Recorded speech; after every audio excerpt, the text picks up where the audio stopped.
Today on The Handyman Does All, I'm working on the 2004 Hummer. My daughter's complaining that it doesn't blow any heat. Mildly inconvenient when it's minus 5 degrees outside. So I'm in the little garage today, which is inconvenient because I'd rather be in the big garage. But that's 200 miles away, and this thing gets about 8 miles per gallon, so I didn't really feel like spending $200 in gas just to take it up there to work in there. So I'm using the little garage. Only thing that's going to hopefully work out okay is the hood on this thing opens forward, and it looks like I have enough room. It's going to be very tight to walk through there. So that'll be fun. I guess I'll only work on one side of the car today. Okay, my suspicion is that the heater core is blocked up. This car came from southern Florida, where they never used the heat, probably in the 15 years that it lived there. And now that we live it here in Michigan and use the heat, 11 and a half months out of the year, it's probably just choked with gross fluid that's never been changed, because it only has about 100,000 miles on it, so I suspect it sat for a long period of time, even when it was in Florida. But in advance of all of this, we do got this split right now.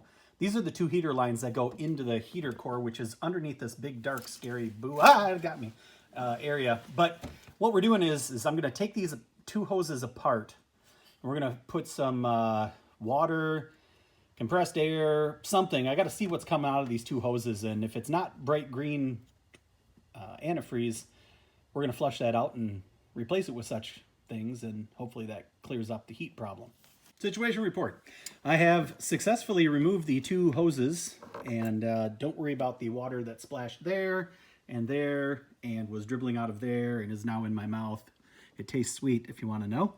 But anyway, now these are the two hoses, the in and the out to the heater core. Now, you notice nothing's really coming out of these, which I would expect that probably some should, so it could be really clogged. We're going to try to force some air in there and blow some goobers out. I don't know which one is the inlet and which one is the outlet. It shouldn't really matter. It's basically like a big radiator in reverse. So we'll just pick one of them and put air in it and see what happens.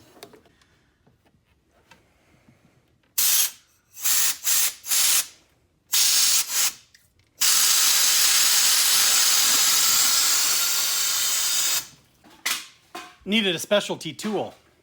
I had this rubber stopper from when I was doing some lawn maintenance, sprinklers, don't ask. But what I did is I just took and I drilled a little hole in it, and then I can stick my air nozzle on it, and then it should fit the hose a little bit better, in theory. Yep.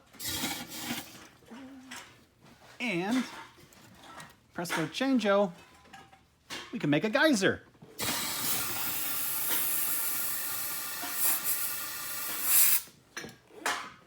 All right, now I need to find a way to add some fluid to this to make sure we flush it out okay. Oh, I took see, now it's a multi-purpose tool. Now I put the stopper back in here. Yes, it has a hole in it, I'm aware, but now I'm gonna just fill up this funnel that I had conveniently, and see if it'll hold some water.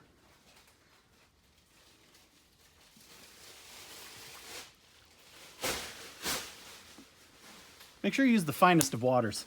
It is now leaking out of the hole, so that's good news. Now, we're gonna make fun times again. Geyser, incoming.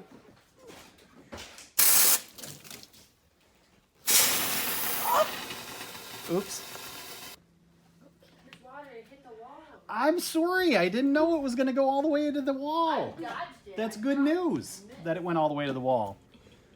Now we're gonna stop it up the other way. This is a great project. Put that over there.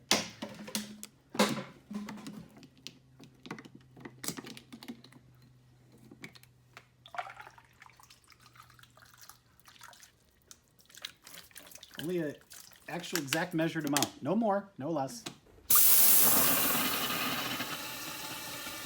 All right, so I just went to the auto parts store and picked up some coolant, antifreeze and or coolant for all vehicles. Concentrate, Must add water. They tried to sell you that pre-mixed 50-50 nonsense. You're paying for water. We already pay enough for water. Get the concentrate. It's fine. Well, I got the two clamps put back together. I added some coolant to one of the hoses until it started running out of the other one, and then I plugged it in, topped it off, and then still got coolant all over myself.